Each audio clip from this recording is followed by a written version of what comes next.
de Deus o que Ele prometeu. Essa é a fé que você tem. E muda essa situação. Você vai ver que você vai arrebentar. Se você não é otimista, você vai para o inferno. Você não vai para o inferno, porque se você não fosse para o inferno, você não daria o dízimo. Você não dá o dízimo, porque você ainda não é salvo.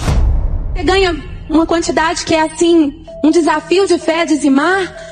Você fica tentado a não tirar o dízimo, mas obedeça a palavra, porque se você tirar primeiro a parte que Deus te pede, você estará santificando todo o resto.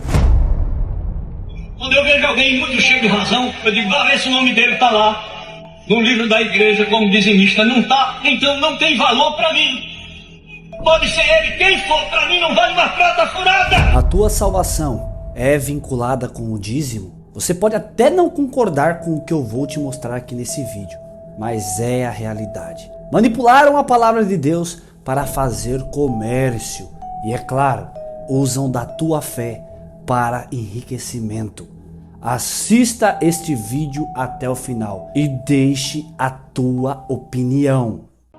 Deixe agora para você não esquecer posteriormente. O mundo evangélico está se expandindo graças às plataformas digitais. Atualmente, a prática de mercantilizar o evangelho se tornou extremamente problemática, superando em muito o tempo de Jesus, que expressou sua indignação. Na era moderna, não são apenas as mercadorias que são vendidas, mas a própria palavra divina também se tornou um comércio lucrativo. O evangelista Mateus nos conta na Bíblia que Jesus, ao entrar no templo, expulsou todos os que ali faziam comércio. No versículo 13, ele declara: minha casa será chamada casa de oração, mas vocês estão fazendo dela um covil de ladrões.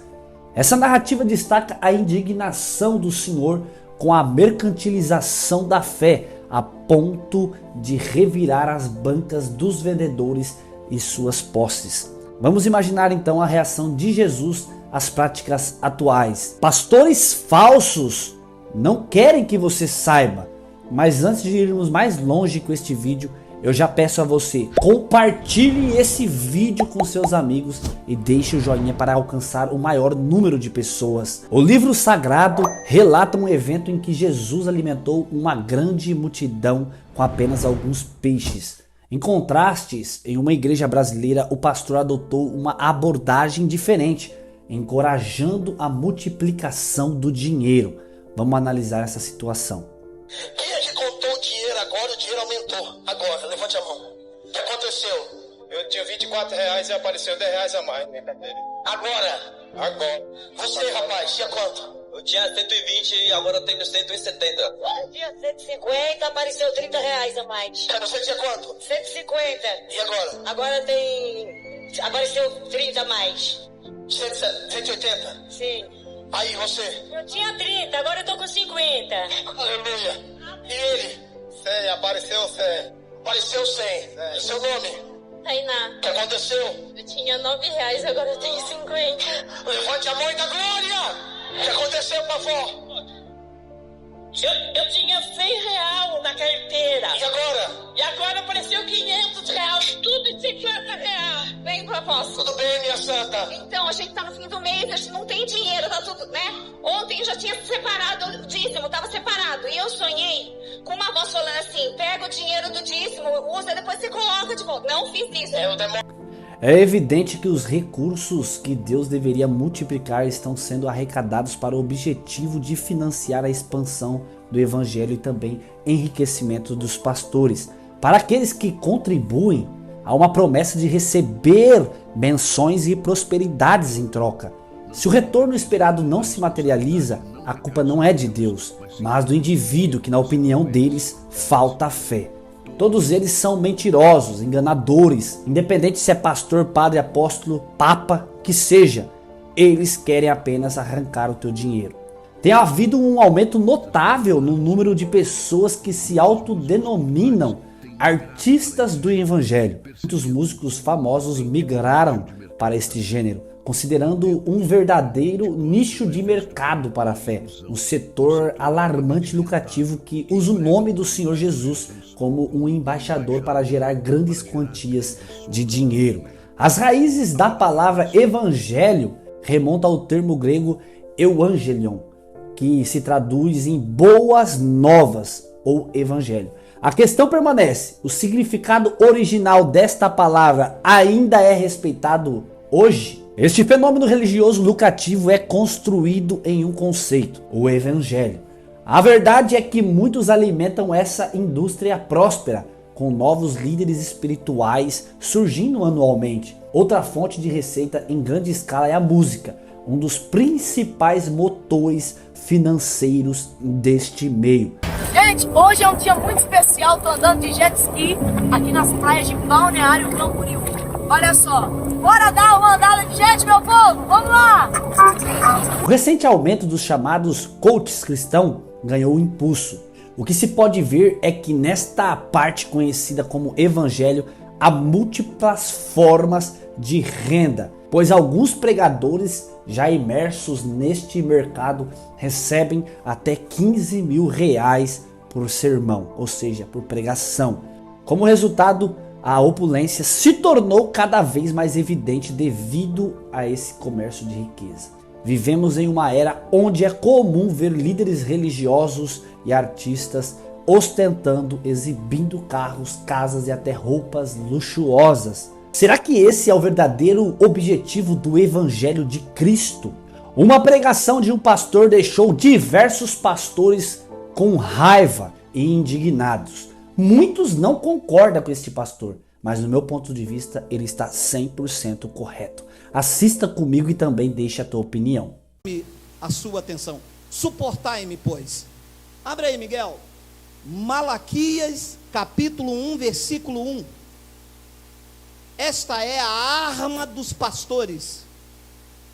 Quando na igreja se fala em Malaquias, as ovelhas já sabem, vamos ser tosqueadas. E os pastores dizem, mas está na Bíblia. E digo eu, nós não temos uma doutrina bíblica.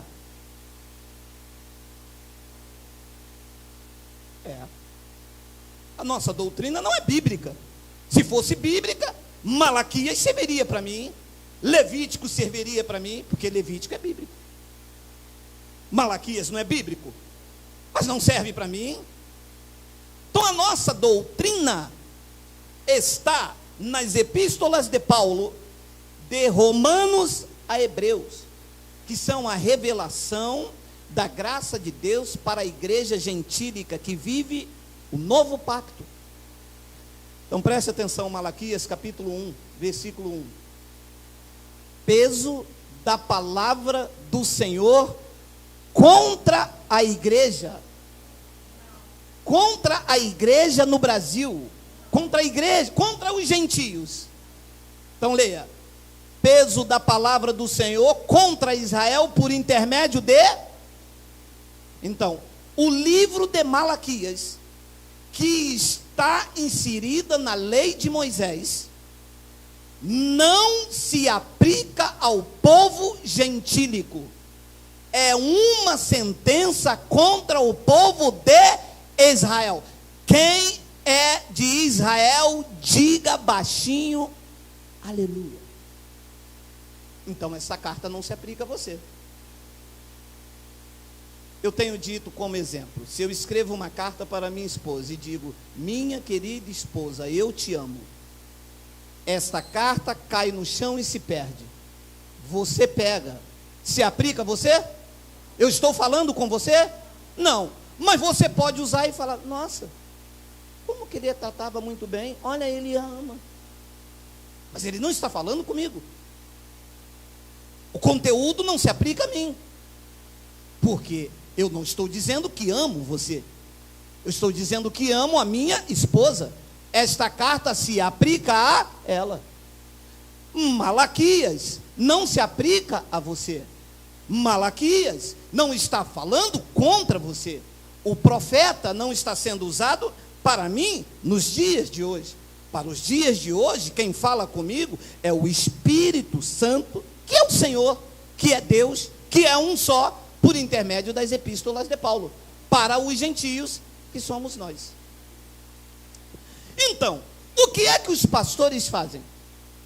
Pegam Malaquias 3, versículo 8, 9 e 10 e aplicam na igreja dizendo: vocês estão roubando o Senhor, vocês não estão dando o dízimo do Senhor, e eu vou amaldiçoar vocês.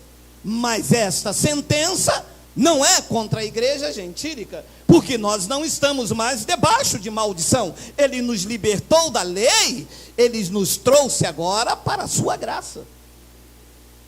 Então, quando os pastores vêm com Malaquias 3:10, ele está pregando o livro da lei para a igreja gentílica. E a igreja gentílica não pode receber lei, porque todos os que estão debaixo da lei, disse Paulo aos Gálatas, estão debaixo de maldição.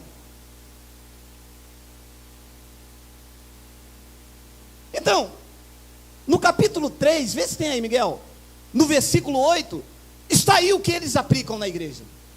Lembre, mas isso aqui não é para você nem para mim, porque nós não somos de Israel, nós somos da igreja gentílica, nós somos da igreja do novo pacto, aonde o sumo pastor é que nos conduz em toda a verdade. Então olha o que ele diz, Malaquias 3:8, roubará o homem a Deus? Todavia vós me roubais. Vós quem? Com quem que ele está falando? Com o de Israel. Diga, não está falando comigo? A carta não é para mim. Vós me roubais. E eles disseram, em que te roubamos? E disse Deus, nos dízimos e nas ofertas. 9. Com maldição sois amaldiçoado, porque a mim me roubais. Sim, todas esta nação, Brasil, Espanha, França, Canadá, não são as nações. Se fosse nações, tinha brecha, porque nações são mais de uma. Então estaria incluída aqui a França, o Canadá, o Zaire, a Colômbia, a Luanda, mas está no singular, porque está falando com uma nação só, e essa nação é Israel, e nós não somos como Moisés. Isso não aplica na minha vida e nem na sua. Alô, da Zâmbia? Ué, e por que os pastores não pregam isso? Porque são cães gulosos. O seu Deus é o ventre. Estão atrás de tosquear as ovelhas. As suas solenidades são para ganhos próprios. Eles não querem instrução e verdade, porque se pregarem o que vem para ir para frente, a igreja fica vazia. Eu não tenho medo da igreja ficar vazia. A igreja não é minha. O que te prende aqui não pode ser a cerca. O que te prende aqui é o alimento. Entende-se? Eu estou pregando aqui sobre o temor do Espírito Santo, senão Paulo se levanta e vai embora. Está aqui como aferidor, e você deve estar aqui assim também. Não pode permitir que eu pregue o engano em você aí, alimentando o meu ego, eu te enganando, e você deve estar aqui pela verdade. E é por isso que a igreja se tornou o que é, porque as pessoas não vão em busca da verdade. As pessoas vão em busca daquele irmão que é muito legal, ou eu não consigo sair de lá porque lá as pessoas são bacanas. Aqui ninguém é legal, aqui ninguém é bacana, aqui a palavra é que nos alimenta e estamos aqui por ela. E quando alguém errar por nós, por causa da palavra que nos alimenta, nós suportamos uns aos outros em amor.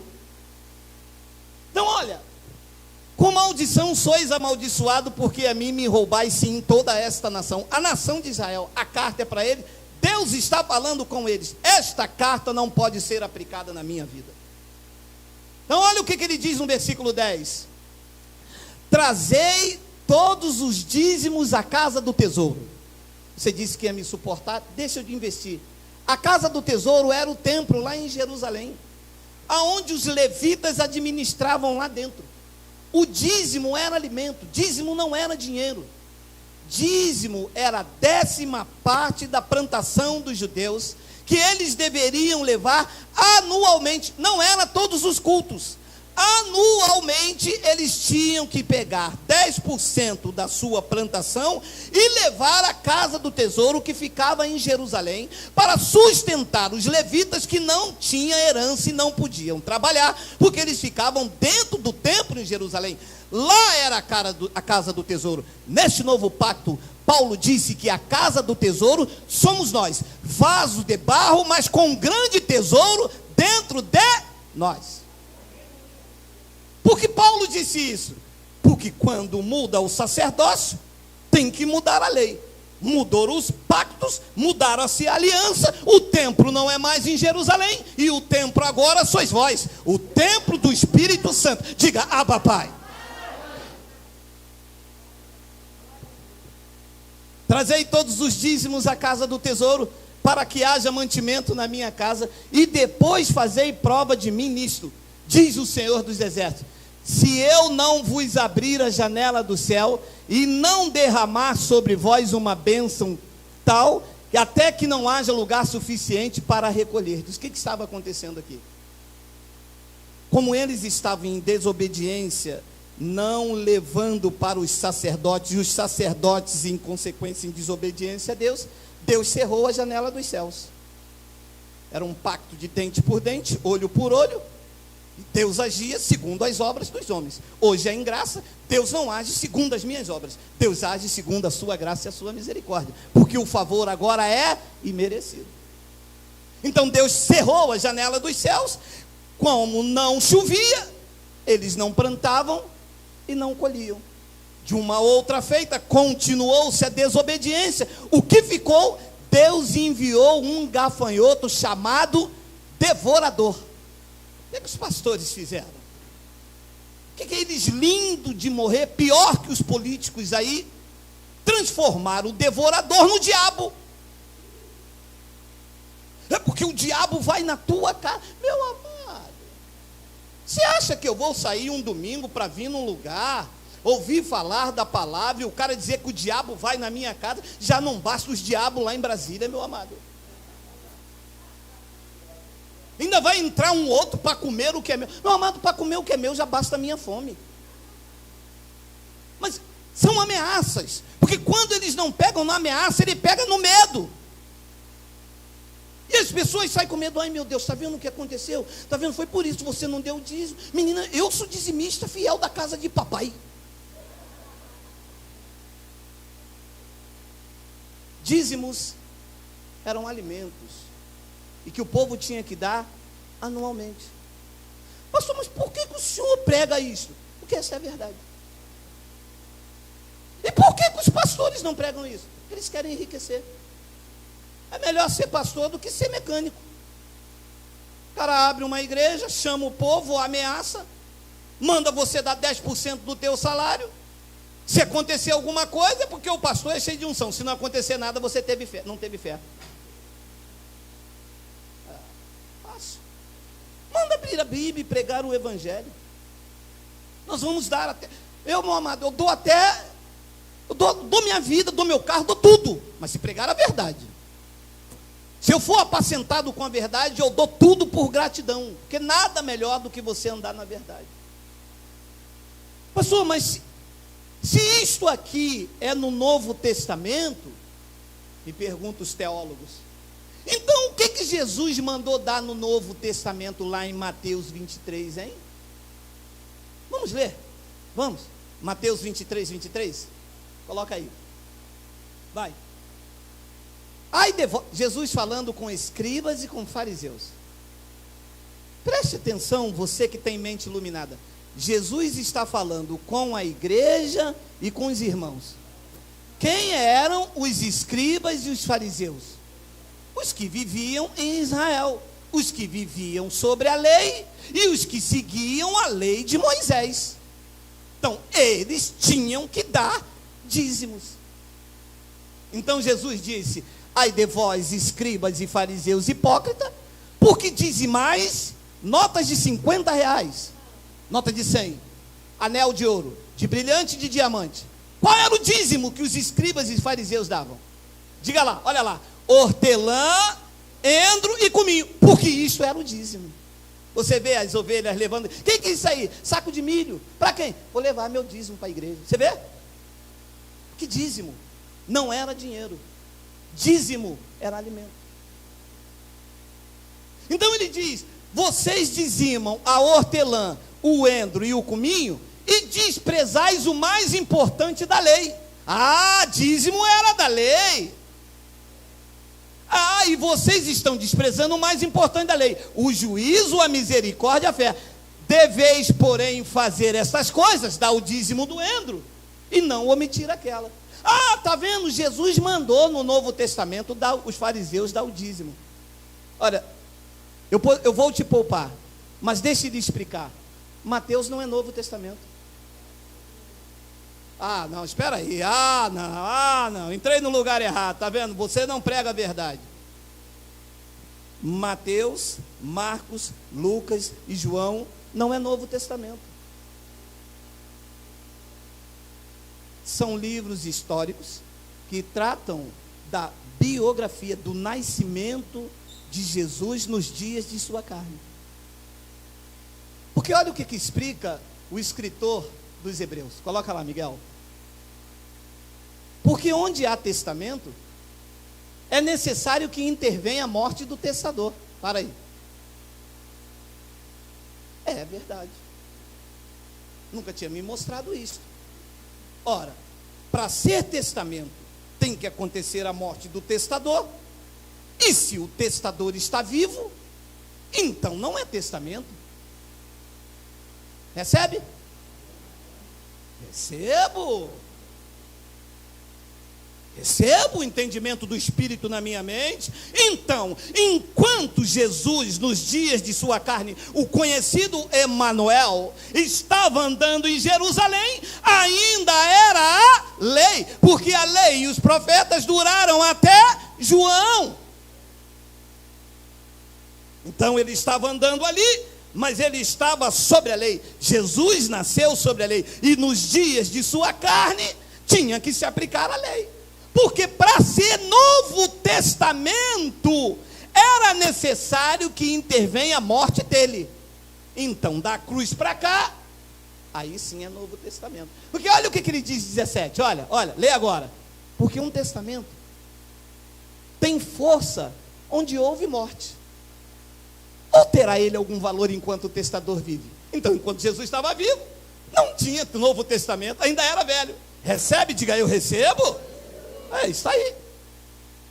Pastor, mas por que isso só tem aqui? Não, isso não tem aqui. Isso está aqui. Não está longe de ti, está na tua boca, está no teu coração. Eles que não pregam. Aí toda a doutrina da igreja está inserida onde? Mateus, Marcos, Lucas, João. Aqui é novo, vocês não pregam novo. Olha a mulher do fluxo de sangue, desce Zaqueu. Essas são histórias. Não tem revelação, não tem doutrina.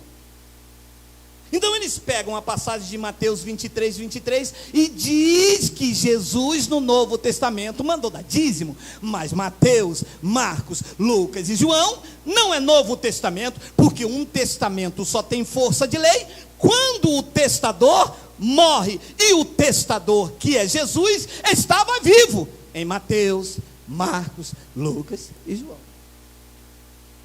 Então, quando você abre da cruz para cá, você não vê Paulo falando em dízimo. Não vê Paulo obrigando os irmãos, sendo pesado aos irmãos. Paulo trabalhava, Paulo passou dificuldade, a igreja, sem acusação da lei, respondeu com gratidão. Não deixava o apóstolo passar aperto. Ele disse: eu recebi tudo, estou cheio, desde que Epafrodito me trouxe das vossas mãos, como um sacrifício suave e agradável a Deus, mas sem imposição. Você entra na igreja 2 horas pedindo dinheiro, você entra na igreja, a ovelha sai tosquiada, te ameaça, e a ovelha entra dentro de casa, vê a panela cair, aí ela lembra que o pastor disse: ó, o devorador na tua casa, uma panela que caiu. E é assim que as ovelhas estão fora do pasto. As ovelhas estão no mundo aí porque entraram dentro. Eu consigo ver às vezes com meus olhos espirituais, às vezes elas entram aqui, eu vejo, cara, caramba, olha, mas o cara chega, passou a máquina, nem, porque às vezes eles passam a máquina tem uns que tosqueiam, mas chega, passa a máquina, a pessoa entra quebrada, com vontade de subir. As pessoas querem ouvir tudo, menos de Deus, que elas foram tão tosqueadas, tão feridas, só prestaram enquanto tiveram, só prestaram enquanto podia dar, que na hora em que elas mais precisaram, é o vale quanto pesa. Então Deus tirou tudo isso. Então olha, eles usam uma passagem, e eu fico, me suporte, porque isso meu espírito se revolta, quando a pessoa deveria ensinar a igreja, elas usam expressões para tomar o dinheiro. O descaramento, e até de algumas igrejas em graça, são tão grandes, que eles usam uma passagem que Abraão deu dízimo, e diz assim, mas Abraão deu dízimo, foi antes da lei. Olha só, Hebreus capítulo, volta, Miguel, vai, pode ir, perdão, pode ir, vai, aí, ora, sem contradição alguma, o menor é abençoado pelo maior. 8. E aqui, certamente tomam dízimo homens que morrem. Ali, porém, aquele de quem se testifica que vive. Preste atenção na revelação. O apóstolo Paulo está escrevendo aos hebreus. Quem são os hebreus? Os hebreus são um povo que vive em Israel. Você vê que Paulo tira a sua ótica dos gentios e escreve uma carta específica para os hebreus. Todo o conteúdo desta carta é para os hebreus e que serve de observação de conhecimento para mim. Quando Paulo escreveu esta carta, ele escreveu no ano 65. E o templo em Jerusalém só foi derrubado nos anos 70, de acordo com a profecia de Daniel. Então, neste tempo aqui ainda, aos hebreus, o templo levítico estava de pé. As pessoas aqui em Hebreus, olha, carta aos hebreus, neste tempo aqui, no ano de 65, o templo estava de pé e as pessoas levavam sacrifício, levavam os seus dízimos ainda, porque o ano 70 da profecia não tinha chegado e o templo não foi destruído. Então Paulo está dizendo, aqui certamente, aqui não é aqui em Caxias, aqui não é aqui no Brasil, aqui é lá na cidade dos hebreus, no ano 65. Então eles usam isso aqui e dizem, não, aqui certamente tomam dízimo os homens que morrem, mas ali, porém, aquele que se testifica que, de quem vive, está apontando para Melquisedeque, quando Abraão deu dízimo a Melquisedeque. Então olha o que ele diz no versículo 9, e por assim dizer, por meio de Abraão, até Levi, que recebe dízimos, pagou. Agora preste atenção, você que conhece a graça.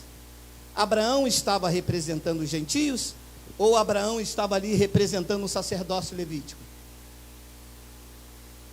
Então Abraão não foi exemplo para que os gentios dê dízimo. Abraão foi exemplo para o sacerdócio levítico, que quando Abraão encontrou Melquisedeque, os levíticos não tinham sido levantados ainda, e Melquisedeque, que era Deus, estava pré-anunciando o evangelho da circuncisão a Abraão. Olha o que diz no versículo 10. Porque ainda ele estava no lombo de seu pai, quando Melquisedeque lhe saiu ao encontro. 11. De sorte que se a perfeição fosse pelo sacerdócio levítico, porque sob ele o povo recebeu a lei, que necessidade havia logo de que outro sacerdote se levantasse segundo a ordem de Melquisedeque, e não fosse chamado segundo a ordem de Arão? 12. Porque mudando-se o sacerdócio, necessariamente se faz também mudança de lei. Mudou o sacerdócio, não é mais o templo em Jerusalém, não há dízimos em graça. Em graça é por gratidão. Em graça não é como eles colocam.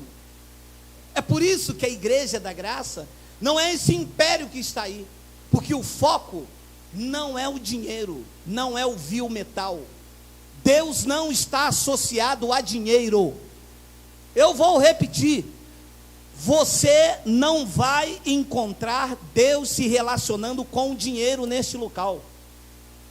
Este é o local de exaltação e de conhecimento ao Cristo vivo.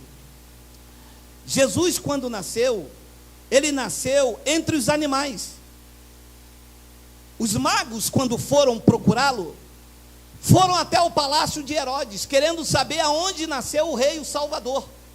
A estrela o foram os guiando e foram levando para uma estrebaria. Alguns deles falaram, mas não pode. Disseram que quem nasceu foi o Salvador, o palácio é lá. Como a estrela está apontando para aquela estrebaria? O rei do universo resolveu nascer entre os animais e decidiu morrer entre os ladrões. Ele poderia nascer no palácio de Herodes, podia ter sido enterrado na tumba de Faraó. Não fez, para que os homens que têm olhos iluminados entendam que a maior riqueza que se pode ter não é o vil metal.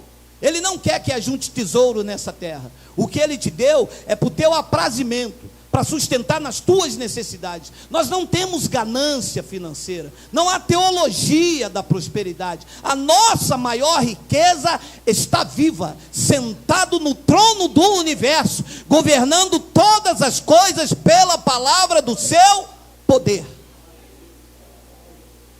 Em graça não há esta manobra, esta sede, esse engano. Olha aí, o Golias vai cair. Olha esse envelope. Tem até um aqui de outro ministério. Olha aqui esse envelope. Toma aí. Não é isto, amado. Não é isto. O propósito não é este.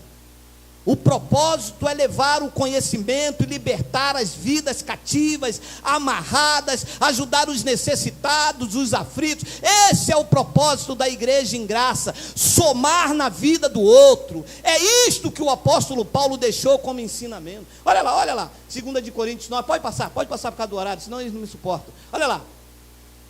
Agora sim, segunda epístola de Paulo aos Coríntios, a igreja gentílica. E digo isto, que o que semeia pouco, pouco também ceifará. E o que semeia em abundância ceifará. 7. Olha, se eles vão pregar isso. Se o pastor vai abrir isso dentro da igreja. Se o pastor quer abrir a igreja para ele não trabalhar mais e depois vir aqui quando alguém perguntar, e aí, o pastor faz o quê? Eu vivo da obra. O senhor vive da obra, mas cadê tua colher de pedreiro? Cadê tua enxada? Cadê tua marreta? Não, eu vivo da obra de papai. Da obra de papai é mole, meu irmão, com o suor das ovelhas, né? As ovelhas não podem comprar um remédio, porque se comprar o remédio está roubando de Deus. A mulher bateu aqui, pastor, eu queria tanto comprar um gás, mas o único dinheiro que eu tinha, eu tive que dar o meu dízimo. Eu falei, minha irmã, a senhora volta lá. Não, mas que se eu for lá, então vamos nós dois. Não, eu falei, então deixa, minha irmã. Jaque, oi, manda o dinheiro para a senhora comprar o gás. Minha irmã, venha na nossa reunião, venha ouvir a verdade. Não deixe de comprar o gás para sustentar esses lobos vorazes, meu irmão. Deixar de comprar um remédio para sustentar pastor de carro zero. Pastor com os filhos estudando nas melhores escolas e o povo gemendo dentro da igreja. Vai ver aonde eles estão para pregar um evangelho mentiroso, porque se fosse para pregar a verdade até daria, né? Mas para pregar um evangelho de mentira, 2 horas na quarta, 2 horas no domingo, 2 horas de noite, a ovelha dá ainda é ameaçada. Olha, se eu pegar você numa igreja dessa, olha, eu estou avisando você, eu vou dar em você, hein? Porque não é possível. Olha lá. Cada um contribua segundo propôs no seu coração. Olha a diferença. Amado, vocês sabem, eu só tenho a 4ª série. Mas veja bem, contribuir é uma obrigação? Não. É uma coisa voluntária, gente. Ora, eu venho aqui, tem um ar-condicionado, tem uma água, o lugar é legal, pastor chatinho, mas tem que suportar em amor. Eu estou vendo que eu estou sendo instruído, isto me faz bem, não há ameaças, eu aprendo, os irmãos me acolhem. Bem, esse mês eu não posso dar nada, poxa, apertou lá em casa, eu estou me equilibrando. Pô, mas eu vou ajudar pelo menos a cooperar com uma água, um café, alguma coisa, ninguém me impede, ninguém me cobra nada. Meu amado, isto é uma contribuição. É isto que o apóstolo Paulo ensinou para este momento da igreja. Cada um contribua segundo 10%.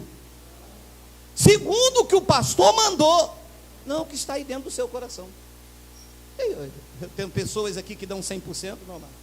Você não tem noção de pessoas aqui que ganham 2.000 e dão 2.500, vão lá. Não, pastor, porque não pode parar, não pode deixar, precisa ajudar. Porque isso é um espírito de gratidão. Porque isto vale muito mais do que qualquer bibrinriste. Porque é tocado pelo Espírito Santo. Se a tua semente não for tocada pelo Espírito Santo, ela não germina. Ela germina quando é o Espírito Santo a tocar. No antigo pacto, o homem tinha que tocar em Jesus, a mulher do fluxo do sangue tinha que tocar em Jesus. Isso é no antigo pacto. No novo pacto, é o Espírito de Cristo que toca em nós. Nós somos tocados, nós somos sensibilizados a ajudar, a fazer, a contribuir. Isso é o Espírito que permeia a igreja em graça. Ele diz, cada um contribua segundo propôs no seu coração. Ah lá, não com tristeza. Me desculpa, você vai me suportar mais 5 minutos, 10 horas. Olha, meu irmão, eu posso lhe garantir, todos os dizimistas da tal igreja dão dízimo com tristeza.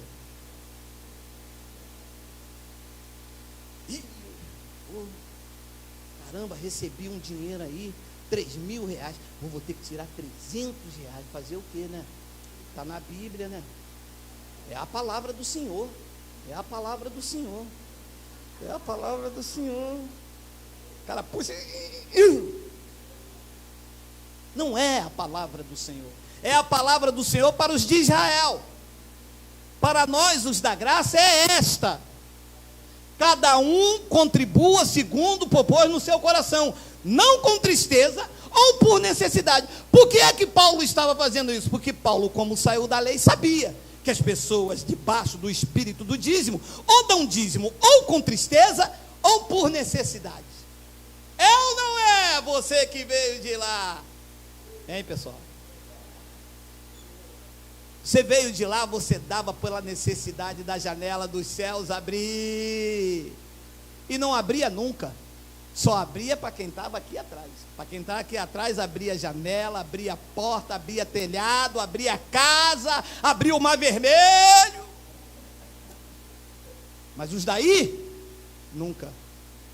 Porque era um espírito de barganha que eles colocavam em nós, entendeu? Se eu der, Deus me abençoa. Se eu não der, Deus não vai me abençoar. A graça veio e tirou isso e disse, não, você já é um abençoado com todas as sortes de bênçãos. Entendeu, abençoado? Não existe esse espírito de barganha, ou dá por tristeza ou por necessidade. Não, eu estou dando dízimo lá na minha igreja lá, porque, poxa, eu quero comprar meu apartamento, cara. Eu quero comprar meu apartamento. Meu amado, se você não trabalhar, você não compra nem bala. É que quando você trabalha, Deus abençoa o fruto do seu trabalho. Ele já abençoou. E você começa a prosperar com dignidade. Está de glória em glória. Então ele diz, não com tristeza ou por necessidade. Olha lá que lindo, olha lá, olha lá. Não, volta, é a verdade, não corre não. Porque Deus ama ao que dá com... E a gente não dava com alegria. Eu nunca dei com alegria. Minha mulher uma vez reclamou, caramba, me lembro até hoje, R$480 há 10 anos atrás. Meu irmão, era como quase 5 mil. Nós tínhamos que pagar uma conta, aquele dinheiro ainda ia faltar. Eu fervoroso, né, meu irmão? Camisa até aqui, eu não podia usar de bermuda, e aquela coisa toda, varão de Deus.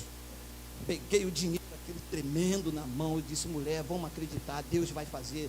Deus nunca fez, meu irmão. Porque Deus não quer esse espírito de barganha com Ele. Deus não negocia a sua glória. Deus não quer esse negócio de Deus só vai me dar se eu der, não. tudo é dele. Meu amado, o ar que você respira, a sua vida, a sua casa, o seu carro, tudo é dele, 100% é dele, meu amado. Deus não precisa do teu dinheiro, meu amado. Deus é rico, quem precisa do dinheiro somos nós. Você vê que se Deus vai ficar feliz você pegando metade do teu pagamento, dando para Ele. Você acredita nisso? Se Deus precisa do teu dinheiro, quem precisa do teu dinheiro é alguém que entrou aqui, que ainda não fez uma alimentação. Quem precisa do teu dinheiro é alguém que está aqui, que precisa de comprar um remédio. E como isto aqui é um lugar cristão de Deus, um semeia, outro doa, outro faz, e no final tem que ter alguém sensibilizado por Deus a contribuir. Porque este é o chamado. Olha lá o que diz o 8, olha o 8. E Deus é poderoso para fazer em vós abundar toda a graça, a fim de que, tendo sempre em tudo, em toda suficiência, abundeis em toda obra. Olha, 9. Conforme está escrito, espalhou e deu aos pobres, a sua justiça permanece para... As ovelhas dão, o pastor pega, bota no bolso.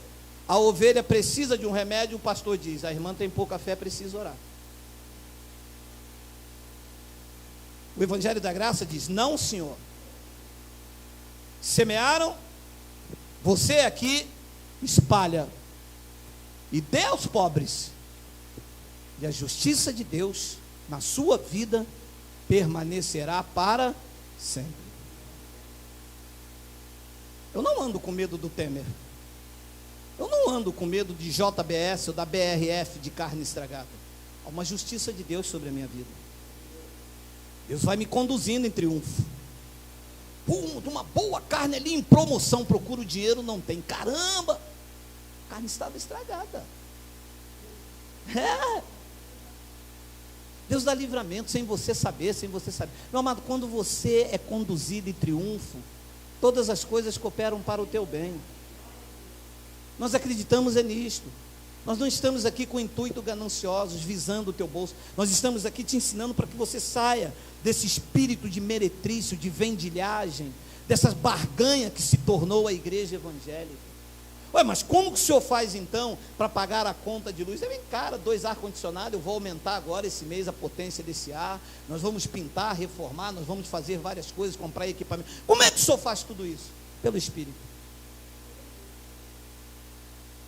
Se vir 100, eu espalho os 100. A justiça de Deus permanece. Ele faz, eu não sei como, às vezes eu tenho mês que eu não sei como é. Mas nesses 6 anos, nunca faltou absolutamente nada. Nem na minha vida, nem na vida das pessoas que se propuseram a abraçar o Evangelho da Graça de Deus. Não há ameaça, não há dedo em riste, não há nome, porque nas igrejas bota assim: quem não deu dízimo, bota o nome, e você não toca mais. Não há nada disso, amado. É por gratidão a Deus, é com alegria. Ele disse: tu espalhou, tu deu aos pobres. Olha, se está escrito, eu creio. Você crê? Você crê? Diga: Abba, Pai. Se está escrito, eu creio. Ele disse: espalhou, deu aos pobres, a sua justiça permanece para sempre. As pessoas estão desesperadas. Eu não estou. Ele me predestinou. Todos os dias da minha vida foram escritos e determinados quando nenhum deles havia ainda. O dia que eu estou vivendo hoje já foram escritos e determinados. Deus sabia que eu iria viver em tempos difíceis, de emprego, de escassez e de roubalheira. Deus sabia, me colocou aqui. Ele tem um controle absoluto. E qual é a minha participação nisso? Ser obediente. Sou um semeador, não há imposição, ninguém manda em mim, não há nomes aqui escritos para quanto eu tenho a dar. Eu vou semear. Está aqui a minha semente, eu vou semear. O que eu achei que eu posso. É pouco aos olhos de alguns? Pode ser. Aos olhos dos outros pode ser muito? Pode ser também. Aos meus olhos, é o que eu posso fazer. E é a forma que Deus recebe. Porque eu estou fazendo com alegria. Não estou dando por necessidade, em Deus me dá algo. Deixa eu te dizer, me desculpe. Você não entrou aqui, você não veio atrás de bênção, porque você já é um abençoado. Você não veio atrás de prosperidade, porque você já é próspero. Você não veio atrás de milagre, porque o milagre te acompanhou. Você não veio atrás de cura, porque tu já és curado. Você veio para agradecer. Você veio reconhecendo que sem Deus nós não podemos nada. Vamos dar um lindo aplauso, vamos semear em nome de Jesus. Obrigado os irmãos aí. O lugar é Huambo, Angola. Um abraço da igreja em Caxias. Vamos semear.